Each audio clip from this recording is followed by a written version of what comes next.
Eu quero te pedir para abrir a sua Bíblia em Efésios capítulo 4. Efésios 4, versículo 13. Quantos estão comigo aí, amém? A palavra do Senhor nos diz assim: até que todos cheguemos à unidade da fé e do pleno conhecimento do Filho de Deus, a perfeita varonilidade, à medida da estatura da plenitude de Cristo, para que não sejamos mais como meninos, agitados de um lado para o outro e levados ao redor por todo o vento de doutrina, pela artimanha dos homens, pela astúcia com que induzem ao erro, mas seguindo a verdade em amor. O que está escrito aí agora? Cresçamos em tudo naquilo que é a cabeça, Cristo, de quem todo o corpo bem ajustado e consolidado pelo auxílio de toda a junta, segundo a justa cooperação de cada parte, efetua o seu próprio aumento para a edificação de si mesmo em amor. Amém? Sabe, sobre esse texto eu quero começar trazendo algumas coisas para mim e para você. A temática dessa palavra acerca de maturidade, ela revela para nós uma das necessidades mais urgentes para essas demandas do tempo do fim. Quando nós usamos esse texto, se você puder manter a tua Bíblia aberta, a gente vai navegar bastante nas Escrituras. E essa expressão que está no versículo 13, perfeita varonilidade.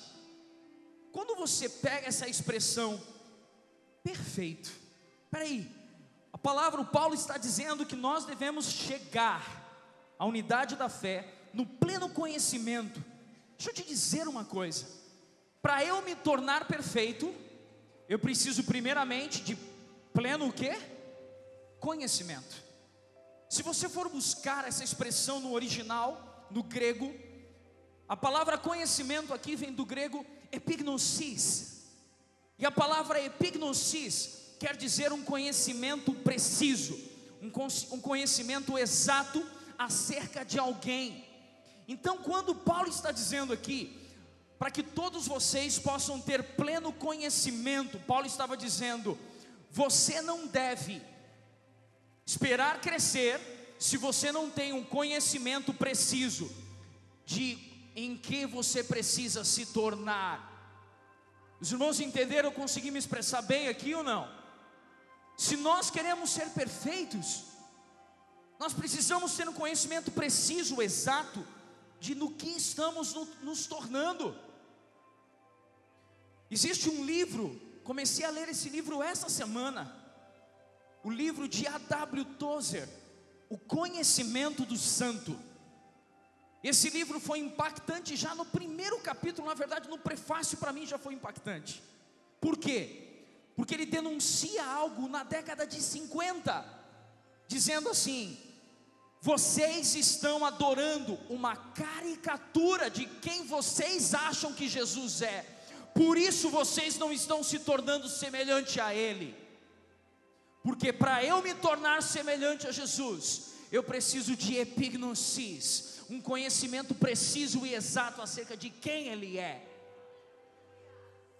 Nós não podemos, queridos, num ajuntamento como esse, perder a oportunidade de centralizar verdadeiramente a Cristo Jesus. Nós não podemos perder a oportunidade de cantar o nome dEle, pregar o nome dEle, ensinar o nome dEle, ministrar sobre a autoridade que Ele nos outorgou. Mas é tudo sobre Ele, é tudo para Ele. Não é sobre nós, e sim sobre aquilo que estamos nos tornando nele. Por isso eu preciso de epignosis, eu preciso de um pleno conhecimento de quem Ele é. Tem alguém comigo aí ou não? E aí o texto continua avançando, ele diz: se você tiver um pleno conhecimento do Filho de Deus, você vai ser conduzido à perfeita varonilidade. Deixa eu te falar uma coisa, a palavra perfeito vem do grego teleios. Grava essa palavra que eu vou precisar dela dentro de 30 minutos. A palavra perfeito vem do grego o quê? Teleios. Você sabe o que quer dizer teleios? A palavra teleios quer dizer aquele que foi finalizado, aquele que não carece de nada para estar completo. Aquele que já foi experimentado e amadurecido em todas as áreas da sua vida. Quantos aqui querem ser teleios? Quantos aqui querem ser aperfeiçoados no amor do Senhor? Só que a palavra teleios, ela vem junto com outra. Aqui no texto está dizendo perfeita varonilidade, enquanto teleios quer dizer perfeito, homem experimentado e amadurecido em todas as áreas da sua vida. A expressão varonilidade vem de um termo do grego que quer dizer aner. Agora preste atenção nisso. Sabe o que quer dizer a expressão aner? Essa expressão era utilizada para distinguir um homem de um menino. Espera aí que eu quero repetir isso. A expressão varonilidade vem do grego o quê? Aner, que é uma expressão utilizada para distinguir um homem de um o quê? Menino. Sabe, na jornada pastoral, nós muitas vezes investimos tempo sobre a vida de irmãos a quem amamos. E preste atenção numa coisa: quando um pastor for duro com você, não ache que o pastor não te ama, é porque talvez você não está enxergando o nível de amor e cuidado dele sobre a sua vida. Por isso que às vezes nós somos duros com irmãos, porque nós queremos que vocês possam ser distinguidos de meninos para homens maduros. Você está entendendo isso ou não? Você sabe o que Paulo estava dizendo aqui? Paulo estava denunciando algo aqui. Paulo estava dizendo assim: pelo amor de Deus, vocês precisam de epignosis, vocês precisam de um conhecimento exato sobre quem Jesus é, para que vocês possam transicionar da meninice para a maturidade. Você sabe o que Paulo estava chamando a atenção aqui? Se nós estivéssemos nos dias atuais, eu quero apontar um desafio da classe pastoral do tempo presente. Certamente os pastores dessa casa enfrentam desafios como nós enfrentamos lá. Nós vemos hoje homens adultos entre 30, 35, 40 anos de idade, que se comporta como um garoto de 15 ou 20. A psicologia chamaria isso de complexo ou síndrome de Peter Pan. Parece que o cara não quer crescer. Parece que o cara tem 40 anos, tem um filho de 15. Ele quer falar igual ao filho, vestir igual ao filho, passear igual ao filho, fazer as mesmas bobeiras igual o filho faz. E o cara não entende que é dele a responsabilidade de ser homem dentro de casa, lavar a esposa com a palavra e educar os filhos segundo Deuteronômio capítulo 6 e 7, homens de verdade. Chega de ver homens que estão crescendo só em estatura e na certidão de nascimento, mas nós queremos aqui apontar para a distinção entre meninos e homens de verdade. Quantos ainda estão comigo e me amando aí, por favor?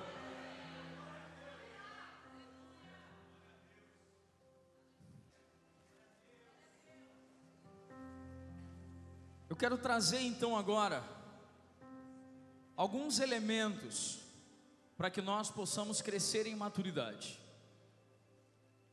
Eu quero apontar algumas coisas que cada pastor vai, no seu sermão, ponderar alguns aspectos que são imprescindíveis para se crescer em maturidade. Eu anotei alguns. A primeira coisa que eu anotei,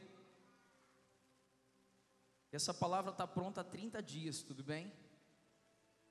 Tudo bem?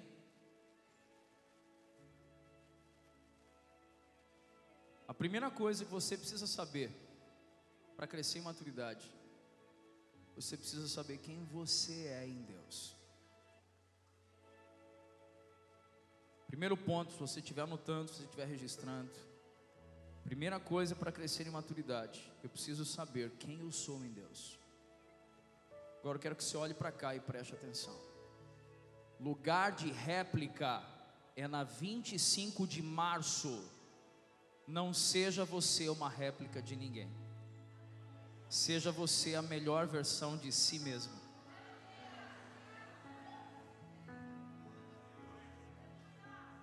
Se você pegar Efésios 4, o iniciozinho do texto que a gente leu, acho que no versículo 10, alguma coisa, diz que Ele levou cativo o cativeiro e deu dons aos homens. Sabe o dom que você tem? Não é o mesmo dom que o irmão do lado tem. Mas fica tranquilo que o dom que ele tem é diferente do seu e vice-versa. E isso nos torna completos em Deus. Você entende o que eu estou dizendo ou não? Você precisa saber quem você é. Se quiser anotar um outro texto, uma outra referência para agregar, 1 Pedro 4,10. 1 Pedro 4,10 nos ensina que nós devemos ser bons dispenseiros, não é da uniforme graça, e sim da multiforme graça. Você entende isso ou não? Isso é maturidade. Você saber quem você é. A minha esposa é uma mulher incrível, uma linda morena de cabelos cacheados. Próximo mês nós completaremos 18 anos de casados. Mais da metade da minha vida eu já passei do lado dela. E a Elinete tem algumas características que são tão preciosas, são tão especiais, que eu olho para ela e falo assim: meu Deus, eu não tenho isso. Mas graças a Deus o Senhor me deu a oportunidade de ser uma só carne com ela. Entende o que eu estou dizendo? Amém, querido? Agora deixa eu te fazer uma pergunta. Se você tiver que discernir quem você é em Deus, me dá uma palavra. Quem você é em Deus? Quem você é em Deus? Quantos são pais aqui, por favor? Quantos são pais? Dos pais, quantos têm pelo menos 2 filhos? Como é que é o amor em relação a esses filhos? Vocês podem ter 2, 3 filhos. Você pode revelar o amor de forma completamente diferente para um e para o outro, mas a intensidade do amor é exatamente a mesma. Se você puder definir com uma palavra quem você é o quê? Você é filho de Deus. Você ouviu isso, amém ou não? Você pode dizer isso: eu sou filho de Deus. Repita isso com mais força: eu sou filho de Deus. Agora preste atenção em uma coisa importante. Vocês transitaram aqui em todas as sessões falando sobre filho de Deus. Todas as sessões vocês falaram sobre nós sermos filhos de Deus. Mas nós fomos feitos filhos de Deus pela fé, mediante, na verdade pela graça, mediante a fé. Agora preste atenção acerca da graça. A graça é de graça, mas não foi de graça, porque teve um preço de sangue derramado por mim e por você. Sabe o que isso faz comigo e com você? Preste atenção nisso, me dê a sua atenção aqui, por favor. Aos irmãos da intercessão, me ajudem, por favor. Estou lidando com algo aqui agora que eu preciso da cobertura e do auxílio de vocês. A graça é de graça, mas não foi de graça, porque Jesus voluntariamente deu o seu sangue por mim e por você. Agora atenção a um princípio. O Evangelho, ele é inclusivo, sim. O Evangelho sempre estará com a porta aberta, mas o Evangelho nunca vai te deixar do mesmo jeito, porque ele é poder de Deus para transformação de vidas. O Evangelho é acessível, mas não é permissivo, porque o mesmo Deus que é amor, ele é fogo consumidor e justiça. Quantos estão entendendo isso no Espírito aqui? Mas sobre ser filho, eu quero apontar algumas coisas aqui. O primeiro texto que naturalmente todos nós fomos ensinados desde a infância foi João 1,12. Os irmãos lembram que está escrito lá em João 12? E eu preciso apontar isso aqui. João 12 diz assim: mas todos quantos o receberam, aos que creem no seu nome, deu-lhes o poder de se tornarem filhos de Deus. Grava esse texto, João 12. Mas eu quero apontar agora outro texto, Gálatas 3:26. João 12, nós dissemos que todos quantos o receberam, aos que creem no seu nome, deu-lhes o poder de se tornarem o quê? Filhos de Deus. E Gálatas capítulo 3, versículo 26 nos ensina algo aqui. Diz para nós assim: pois todos sois filhos de Deus pela fé em Cristo Jesus. Porque todos sois o quê? Filhos de Deus pela fé em Cristo Jesus. Irmãos, eu queria que agora você parasse e me desse a sua total atenção mais uma vez. O Novo Testamento, ele foi quase que em sua totalidade escrito em um idioma. Ele foi escrito no grego. E quando nós pegamos os originais do grego e traduzimos então, a Bíblia teve toda a sua trajetória, tradução do grego para o alemão, do alemão para o inglês, do inglês para o português, e até chegar para nós da versão conhecida como João Ferreira de Almeida. Nós pegamos aqui dois textos, e que os dois textos anunciam que nós somos uma coisa. Nós somos o quê? Filhos de Deus. Todos estão comigo aqui, amém? Os dois textos anunciam a mesma coisa, de que somos o quê? Filhos de Deus. Entretanto, voltando aos originais no grego, quando você pega João 1,12, diz: todos quantos o receberam, deu-lhes o poder de se tornarem teknon, filhos de Deus. Qual a expressão do grego aqui, por favor? Teknon, filhos de Deus. Essa palavra teknon é a mesma palavra referente a esse choro que nós estamos ouvindo de um bebê aqui. Você está ouvindo isso, amém ou não? Aos pais, por favor, não se constranjam. Foi muito oportuno o chorinho do filho de vocês aqui. Eu nem estou vendo onde ele está, mas nós estamos aqui em família. Não se sintam constrangidos, amém? Amém? Mas a expressão teknon está falando de que filho? Está falando do filho bebê. Está falando do filho recém-nascido. Lembra quando Jesus esteve com Nicodemos e disse assim: porque vos é necessário nascer de novo, nascer da água e do Espírito. Estava falando sobre ele nascer de novo, nascer como um filho o quê? Teknon, um filho bebê. Mas deixa eu dizer uma coisa séria aqui. Em Gálatas 3:26, pois todos nós somos o quê? Filhos de Deus pela fé em Cristo Jesus. Aqui nós queremos elevar o padrão da conversa. Quantos ainda querem crescer em maturidade aqui? Então preste atenção, porque todos vós sois ruiós de Deus. A palavra aqui não é filho teknon, a palavra aqui é filho ruiós. Você sabe o que significa ruiós? A palavra ruiós significa filho maduro. A palavra ruiós significa um filho que está em condições de se tornar o representante legal de seus pais. Você ouviu isso, amém ou não? Preste bem atenção. Eu tenho 37 anos de idade. Se o meu pai fizer uma viagem e pedir que eu resolva alguma coisa para ele em seu nome, basta ele me dar uma procuração. Nós entraremos em um cartório, ele me passa uma procuração e eu posso resolver tudo para ele. Os irmãos estão compreendendo isso, sim ou não?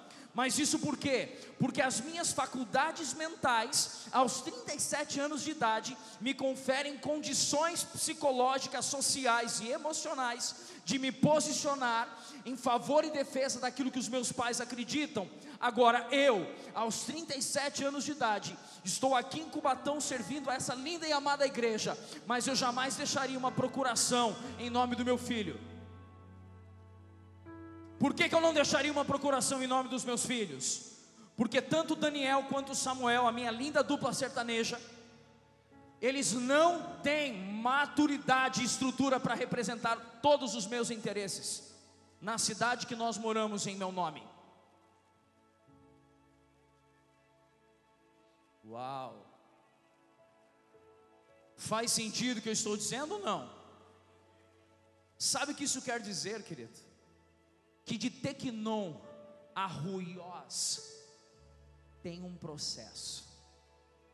E nós muitas vezes queremos um miojo de 3 minutos, quando Deus tem um processo que pode durar a vida inteira, para aperfeiçoar a mim e a você, e transicionarmos de Tequinon, filhos pequenos, para ruiosos, filhos amadurecidos. Sabe qual é o maior desafio do pastor Felipe e da pastora Renata? Sabe qual é o maior desafio da equipe pastoral dessa casa? É sofrer dores de parto até ver Cristo formado em vós. Deixa eu falar uma coisa séria aqui. Todo mundo gosta de Romanos 8:19, né? Todo mundo gosta desse texto, porque a criação aguarda com ardente expectativa a revelação dos... Sabe qual é? Sabe qual é? É ruiós. Se eu e você não formos filhos ruiós, a criação não está nos aguardando. A criação está esperando que a gente primeiro amadureça, para depois aparecer. Você está entendendo o quão sério é isso? Quando eu conheço alguém que é um cristão não amadurecido, não experimentado, eu às vezes prefiro que ele não se apresente como tal, do que se apresente para fazer meninices e envergonhar o Evangelho de Jesus. Duro para mim é dizer isso, mas é uma verdade a qual eu creio com todo o meu coração. Sabe por que eu estou dizendo isso?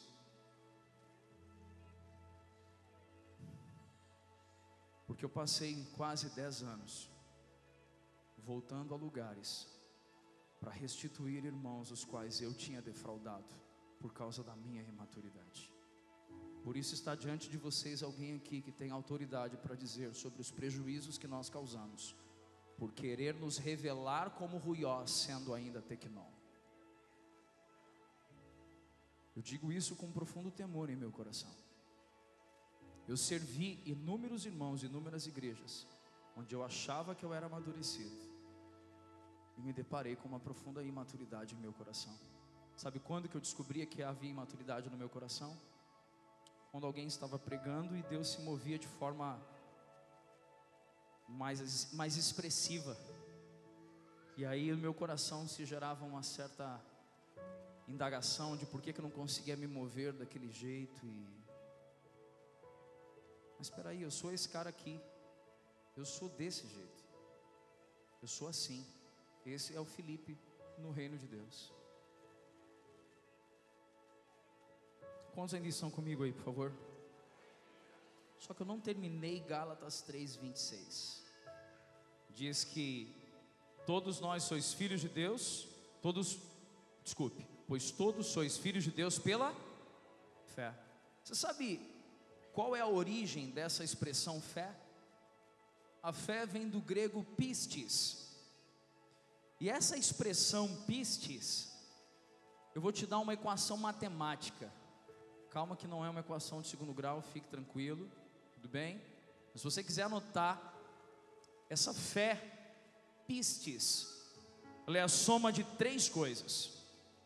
Antes de eu falar do que é, qual é essa soma, eu quero te fazer uma pergunta. Quando alguém fala de fé com você, qual é o primeiro texto que vem à sua mente? O primeiro texto que vem à sua mente é Hebreus capítulo 11, que a fé é o firme fundamento das coisas que se esperam, mas não se veem. E aí nós muitas vezes consideramos fé como uma crença intelectual. Tudo bem o que eu disse, amém ou não?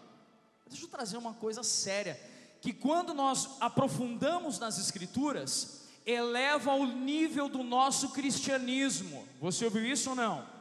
Sabe qual é o maior problema dos filhos de Quinon? Eles ainda estão presos em um evangelho e um cristianismo raso e superficial, mas Deus está nos chamando a águas mais profundas aqui.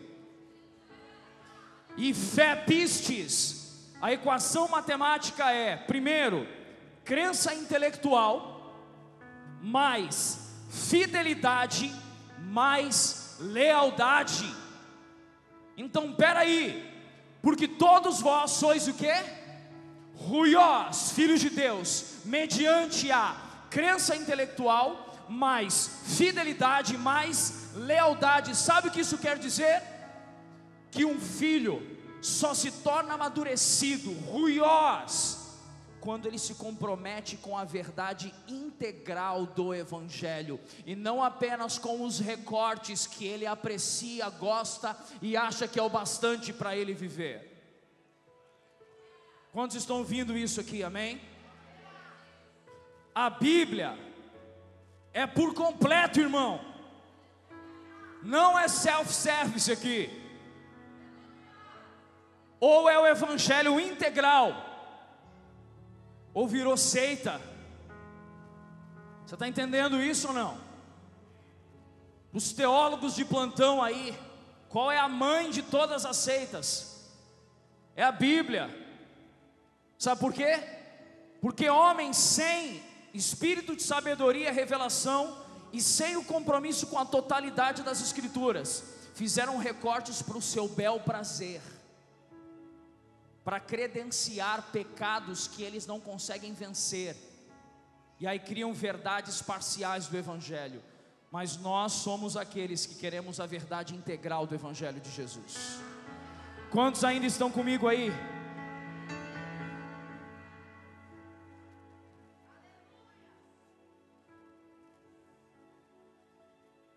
Vamos lá. Sabe qual é a segunda coisa que você precisa para poder crescer em maturidade? Segunda coisa, você precisa encontrar parceiros e amigos leais na sua vida.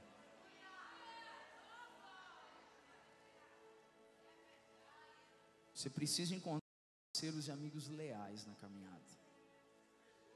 Eu vou te dar duas referências aqui. A primeira referência, Provérbios 27, 17.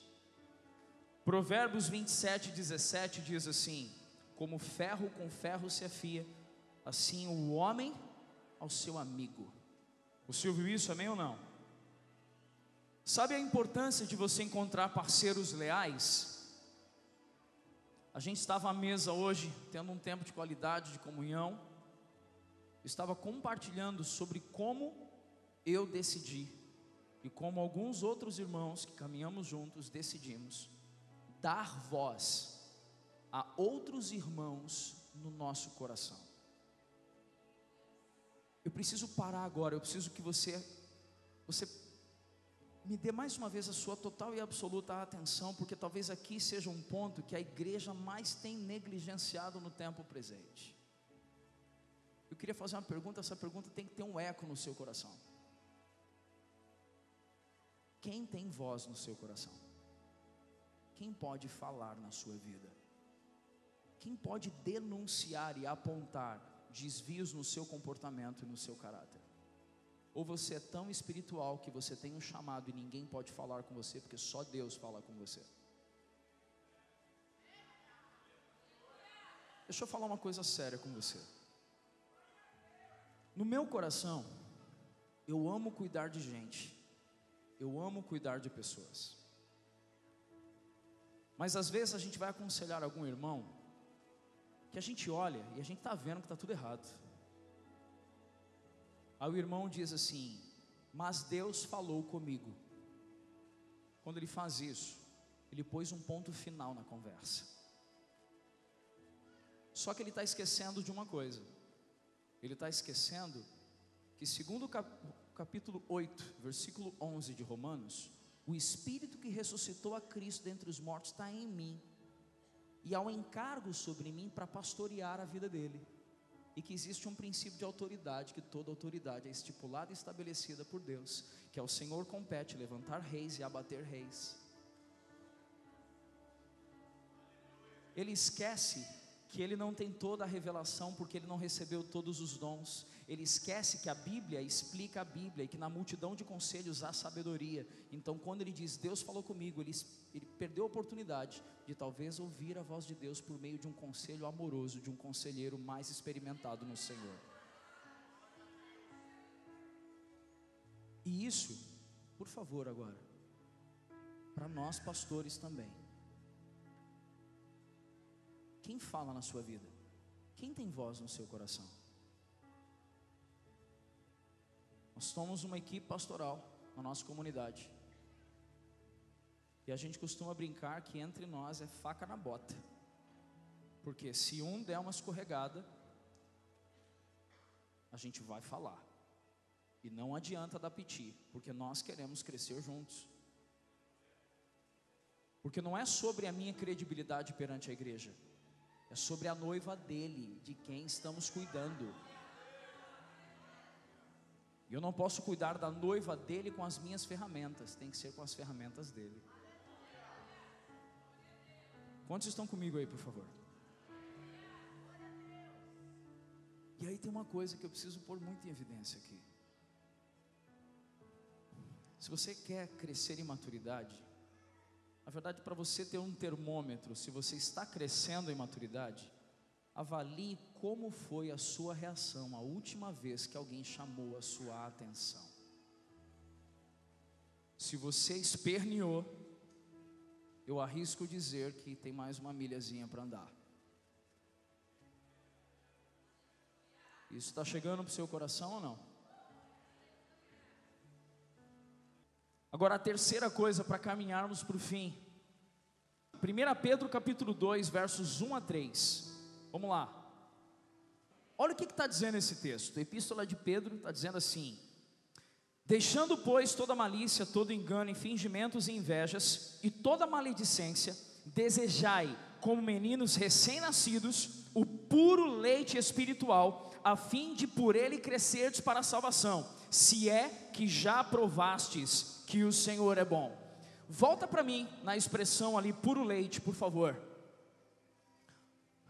Aqui está usando a expressão leite espiritual, o quê? Puro. Deixa eu te falar uma coisa importante aqui. Nós precisamos olhar as escrituras dentro de um prisma também histórico-cultural. Não estou falando, por favor, de nenhuma corrente aqui socialista. Ouviu isso? Amém ou não? Estou falando de um prisma das escrituras, entender a sociedade da época, entender a cultura da época. Onde eu quero chegar aqui? Por que Pedro usou a expressão puro leite? Alguns dos irmãos devem ter a expressão leite não misturado. Tem alguém que tem essa versão aí ou não? Tem alguns irmãos aí com a versão leite não misturado. Sabe o que isso quer dizer? A igreja do primeiro século estava lutando contra um movimento que nós chamamos de gnosticismo. O gnosticismo, ele estava entrando na doutrina da igreja e estava se misturando com a doutrina da igreja, ensinando algo que muitas vezes ainda vemos hoje. Sabe o que? De que existe um seleto grupo de homens de Deus, um seleto grupo de homens muito espirituais, que eles detêm um mistério, eles detêm um segredo especial de como acessar o Santo dos Santos. Só que isso contraria a própria palavra que nos ensina que por meio do seu sangue nós temos entrada irrestrita e acesso ao Pai. Essa mesma tendência que nós temos uma palavra clara de que o mistério que estava oculto, como Paulo escreveu à igreja em Colossos, que o mistério que estava oculto agora nos é revelado, que é Cristo em vós, a esperança da glória. Os irmãos estão entendendo até aqui, amém ou não? Sabe por que ele usou a expressão puro leite? Porque havia muita mistura naquilo que era dado para o povo. Opa, peraí, por que ele usou a expressão puro leite? Porque havia muita o quê? Mistura no que era dado para o povo. Deixa eu te contar uma coisa aqui séria. Você sabia? Vamos lá, vamos mudar aqui um pouco. Talvez algum irmão aqui tenha acesso a uma fazenda, uma roça, um sítio, e aí tem uma vaquinha leiteira lá. E aí você acordou pela manhã, pegou as crianças, os filhos, ou os sobrinhos, os netos, sei lá quem que você está cuidando, e aí você foi e ordenhou a vaca, geralmente com uma canequinha, de alumínio, tô certo ou não? A canequinha de alumínio, aí pega aquele leite quente ainda, que veio direto da vaca, aí entrega uma criança de 10 anos de idade, fala assim, bebe. Não quero, bebe, para experimentar o que é leite de verdade. Aí você pega leite de verdade e vira para a criança vai e toma aquele leite, deixa aquele bigode branco cair em cima, né? E aí em menos de 30 minutos, onde essa criança foi parar? Onde que ela foi parar? Mas sabe por que ela foi parar no banheiro? Porque o que nós tomamos nas mesas da nossa casa não é leite, é suco de leite, é 30% de leite e 70% de água aproximadamente. Isso é leite misturado. Mas se eu quero crescer de verdade, segundo o apóstolo Pedro estava nos deixando, eu preciso, como criança recém-nascida, eu preciso desejar o quê? O puro leite, sem mistura. Sabe o que a igreja contemporânea precisa fazer? Olha para mim aqui, amado. A igreja contemporânea precisa levantar a sua mão e dizer assim: basta, eu não quero leite misturado mais. Sabe quando você pega aquela mensagem no YouTube, que parece que dá diferença com a mensagem que você está ouvindo aqui da sua equipe pastoral? Eu não sei com quem ficar aqui, né? Fica com quem te visita quando você está passando mal, quem está pagando um preço pela sua vida. Você ouviu isso, amém ou não? Nosso pastor local fala muito isso lá na nossa comunidade. Seu pastor do YouTube não vai te visitar quando você estiver com crise conjugal. Fique com a sua igreja local. Você ouviu isso, amém ou não? Agora preste atenção, quantos aqui querem puro leite? Quantos aqui querem puro leite? Pois é, mas quem é que precisa de leite aí puro ainda? É o Tecnon, é o bebê. Para isso nós vamos agora para Hebreus capítulo 5, verso 11. Hebreus 5, 11. Os irmãos acharam aí, amém ou não? Hebreus 5, 11 diz assim: quanto a isso, temos muito que dizer, coisas difíceis de explicar, porque vocês se tornaram lentos para aprender. De fato, embora a essa altura já devessem ser mestres, vocês precisam de alguém que lhes ensine novamente os princípios elementares da palavra de Deus. Estão precisando de leite e não de alimento, o que agora? Sólido. Quem se alimenta de leite ainda é criança e não tem experiência no ensino da justiça, mas o alimento sólido é para os adultos. Sabe qual é a expressão do grego aqui para adultos? Teleios. Aqueles que já foram provados, experimentados e amadurecidos em todas as áreas da sua vida. Você ouviu isso, amém ou não? Os quais pelo exercício constante tornaram-se aptos para discernir tanto o bem quanto o mal. Para nós realmente fecharmos aqui, deixa eu compartilhar algo com você. Eu quero trazer agora um testemunho claro do meu coração para você, para te encorajar. Por muitos anos, eu comecei a servir a Cristo de uma forma mais contundente, quando nós saímos de Santos e mudamos para o Espírito Santo. Com 16 anos de idade, pela primeira vez eu tive a oportunidade de pregar uma palavra, que foi na igreja onde a minha namorada, na época, congregava, hoje, minha esposa. E naquela época, eu comecei então a liderar a adoração, comecei a pregar e tal, e os anos foram se passando, os anos foram avançando, o tempo foi avançando, nós formamos a nossa família, tivemos nosso primeiro filho, mas eu me recordo que muitas vezes, muitos irmãos se aproximavam de mim, para apontar áreas de imaturidade na minha vida. Os irmãos estão me ouvindo com muita atenção, por favor? Amém? Eu me recordo que cada vez que um irmão, que um líder, ou que um amigo de caminhada, chegava para mim e falava alguma coisa no sentido de eu estar sendo negligente com algo, eu lembro que o meu coração se abatia. E eu lembro que eu parava, decidia, fazia um voto com Deus, eu decidia, não Senhor, essa área aqui eu não vou cometer mais esse erro, eu vou mudar, eu vou ser transformado, eu vou amadurecer, eu vou crescer. A equipe pastoral que presidia sobre a minha vida, toda hora falando as mesmas coisas, toda hora falando as mesmas áreas que eu precisava crescer, que eu precisava mudar, e parece que não resolvia, não mudava e não acertava, até que eu lembro uma data que foi muito especial para mim. Eu lembro que um dia aconteceu comigo, que está lá em Efésios 1, 16, 17, 18. Você sabe o que está dizendo Efésios 1, 16, 17, 18? Está falando sobre ter olhos do coração iluminados, sobre espírito de sabedoria e revelação. Os meus olhos se abriram e eu enxerguei inúmeras áreas da minha vida, onde por falta de sabedoria eu estava inclusive desonrando o meu pai e a minha mãe, mesmo já casado, mesmo já com a minha família. Eu estava tendo entraves na minha vida, fruto da minha adolescência rebelde. Tenho aqui minha tia diante de mim, que testifica certamente o como eu tinha, por um lado, uma extrema expectativa nas pessoas de me tornar alguém temente ao Senhor, mas no outro lado da balança, havia em minha vida inúmeras áreas de problemas a serem resolvidos, e que eu protelava, eu empurrava, eu não resolvia. E agora já na vida adulta, eu tentava avançar, mas não conseguia amadurecer, não acertava a minha vida, cheio de lutas, cheio de dificuldades, até um dia que meus olhos verdadeiramente se abriram. Eu lembro que eu fui à casa dos meus pais, eu tinha 25 ou 26 anos de idade, eu morava numa cidade do extremo sul da Bahia. Eu lembro que eu ajoelhei diante deles, na frente de um sofá, e eu pedi perdão para eles, falei: coloca a mão na minha cabeça, eu preciso do perdão de vocês, eu preciso que vocês me abençoem, porque eu sou um cara que deveria ter uma postura de adulto já, com a minha família, mas eu ainda estou vivendo como um menino mimado muitas vezes, e eu quero transicionar de um menino para um homem maduro. Sabe, queridos, com 25 anos, eu tinha abandonado 2 faculdades.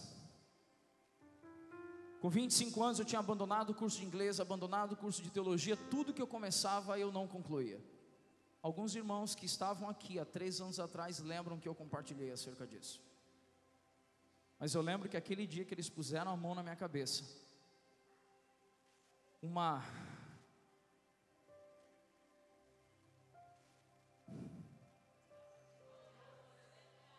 um peso que estava sobre mim foi tirado, e eu pude transicionar da imaturidade para a maturidade. Eu estava no quarto do hotel, hoje à tarde, orando ao Senhor um pouquinho, e eu falei assim: Senhor, o que o Senhor tem para nós fecharmos a noite de hoje? E Deus me levou a Isaías capítulo 58. Na verdade, vamos ler os 5 primeiro. Isaías 58, 5. Seria este o jejum que eu escolheria, que o homem um dia aflija a sua alma, que incline a sua cabeça como junco, e estenda debaixo de si saco e cinza? Chamarias tu a isso jejum e dia aprazível ao Senhor?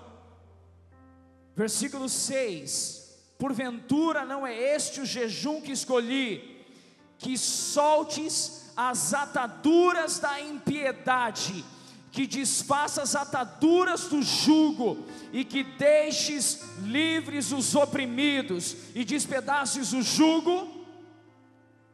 E Isaías 10, 27, que diz para nós, que naquele dia a carga será tirada dos teus ombros, e o jugo será despedaçado por causa da unção.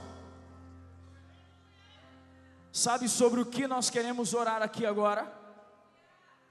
Nós queremos orar por irmãos que estão há anos lutando para amadurecer, e sentem como ataduras e ligaduras os aprisionando no chão, e não conseguem avançar. Os irmãos ouviram isso aqui, amém ou não? Com muito temor, talvez essa área, por favor, eu preciso de toda a equipe de intercessão intensificando para me ajudar aqui agora. Porque nós estamos lidando com algo que o diabo não quer. O diabo não se incomoda nem de você se intitular como filho de Deus, mas ele não quer que você se torne um ruiós, porque se você se tornar um ruiós, você se tornará representante do evangelho do reino aqui na terra, e vai ser representante legal de Jesus. Tudo está preparado aqui, a casa e o meu coração também. Tu és o único motivo que me fez chegar.